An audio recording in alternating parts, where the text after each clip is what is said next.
₱80 lang ang halaga nito.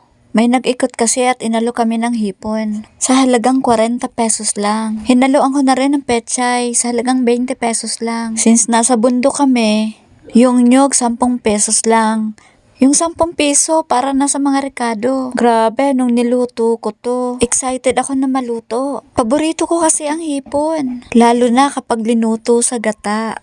So eto na, talagang napakasarap. Etong hipon na to, eto talagang nangaakit sa akin. Grabe talaga pag tumira ka sa probinsya. Lalo na kapag nasa bundok ka. So eto na nga, lutong-luto na. Ayan, so mamaya talagang lalantakan na natin to. Alam mo, kapag nasa probinsya ka, marami pa rin ang mura. Katulad nito, halagang ₱80 lang, sulit na. Kaya tara na, kain na tayo. Ako'y nagugutom na. Hanggang sa mga susunod natin na mga video.